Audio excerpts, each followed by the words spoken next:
ఏదో ఏదో మరి పెద్ద సభ పెట్టుకొని ఏదేదో మాట్లాడారు. అసలు వాళ్ళ ఏడుపేందో అర్థం కాలే. 10 ఏళ్ల పాటు 120 నెలలు వాళ్ళు పూర్తి ఒక కుటుంబ పాలనతో అధికారం చెలాయించి రాష్ట్రాన్ని సర్వనాశనం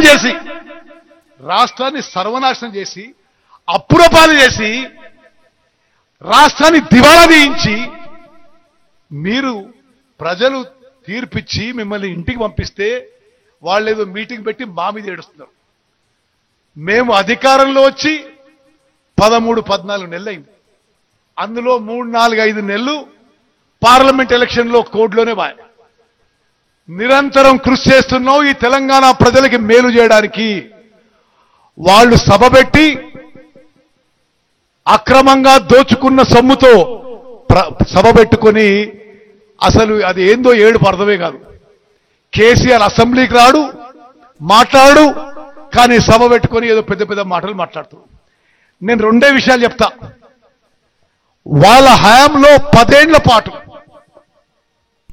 1.81 lakh crores 1,81,000 కోట్ల రూపాయలు ఇరిగేషన్ మీద ఖర్చు పెట్టి, మీడియా మిత్రులారా మీరు ఇది నోట్ చేసుకోవాలి, 1,81,000 కోట్లు ఖర్చు పెట్టి వాళ్ళ జేబులు నింపుకున్నారు. కానీ రైతులకి ఎక్కడా నీళ్ళిచ్చిన పాపాన పోలే. కాళేశ్వరం కట్టినండు పెద్ద మనిషి నిన్న. కాళేశ్వరం వాళ్ళ హయాంలోనే కట్టిండ్రు, వాళ్ళ హయాంలోనే కూలిపోయింది.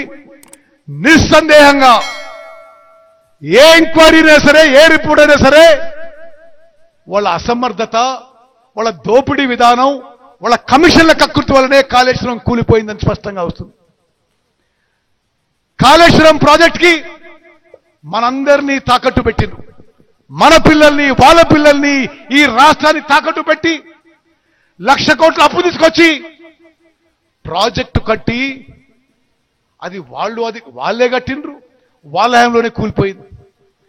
కాళేశ్వరం ప్రాజెక్టు కూలిపోయిన తర్వాత, మేడిగడ్డ, అన్నారం, సుందిల్లా బ్యారేజ్ నిరుపయోగం ఉన్న తర్వాత ఈ వానాకాలం పంట, పోయిన వానాకాలం పంటలో 66.7 లక్షల ఎకరాల్లో మన రైతన్నలు 153 లక్షల మెట్రిక్ టన్నుల వరి ధాన్యం పండించిండ్రు. మీరు జాగ్రత్తగా వినాలే. కాళేశ్వరం ప్రాజెక్టుకి 1,00,000 కోట్లు అప్పు తీసుకొచ్చి మనందరినీ తాకట్టు పెట్టి వాళ్ళు జేబులు నింపుకొని ఆ మేడిగడ్డ, అన్నారు, సుందిల్ల బ్యారేజు ఈరోజు నిరుపయోగంగా ఉన్న వానాకాలంలో 153 లక్షల మెట్రిక్ టన్నుల వరి ధాన్యం. ఇది తెలంగాణలో, ఉమ్మడి ఆంధ్రప్రదేశ్లో, భారతదేశంలో 29 రాష్ట్రాల అదే రికార్డు. ఆగమాగంపై తొందరగా పనిచేయవి. 8 మంది ప్రాణాలు తీసినావు. కనీసం శవాలను కూడా బయటకు తీయలేని చేతగాని దద్దమ్మ ప్రభుత్వం ఈ కాంగ్రెస్ ప్రభుత్వం. అంతకంటే డిజాస్టర్స్ ఇంకోటి ఉంటుందా మిస్టర్ ఉత్తమ్ కుమార్ రెడ్డి? 60 రోజులైంది. 60 రోజులైనా డెడ్ బాడీలను కూడా బయటకు తీయలేనటువంటి చేతగాని ప్రభుత్వం ఈ కాంగ్రెస్ ప్రభుత్వం. మీరు వచ్చినాక ఖమ్మం జిల్లాలో పెదవా కొట్టుకుపోయింది, సుంకిశాల కుప్పగూలింది,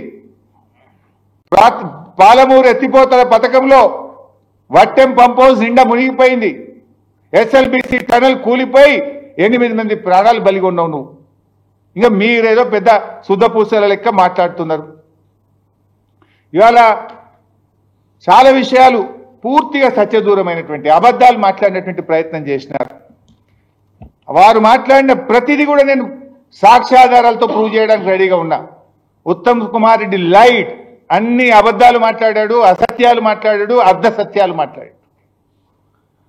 ఇవాళ కాళేశ్వరం ప్రాజెక్టు గురించి అదేదో ప్రాణహిత చేవెళ్ల ప్రాజెక్టు మేము గొప్పగా కట్టినాం, మేమే స్టార్ట్ చేసినాం, మేమే పని చేసినాం. మరి మీరే పని చేస్తే ఎందుకు తమ్మిడిహట్టికి 8 ఏళ్లు కాంగ్రెస్ ప్రభుత్వం అధికారంలో ఉంటే అనుమతి కూడా తేలేకపోయారు?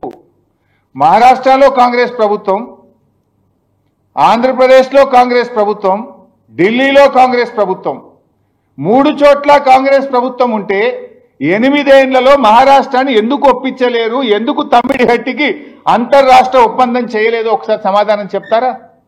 Is it not the failure of Congress party?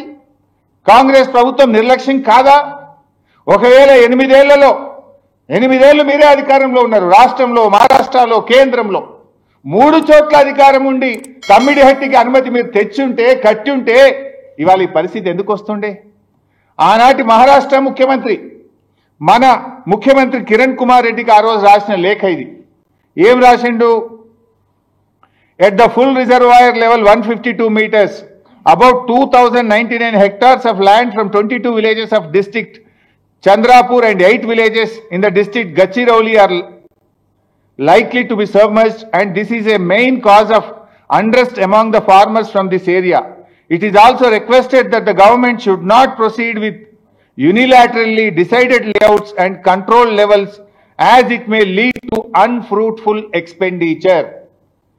మీరు మా అనుమతి లేకుండా, మా రాష్ట్ర ప్రభుత్వం ఒప్పుకోకుండా ఇష్టం ఉన్నట్టుగా ప్రాజెక్టు కడుతుండ్రు, మీరు పెట్టిన ఖర్చు అంతా కూడా వృధా అవుతుంది, తస్మాత్ జాగ్రత్త అని ఆనాటి మహారాష్ట్ర ముఖ్యమంత్రి మన ప్రభుత్వాన్ని హెచ్చరించిండు.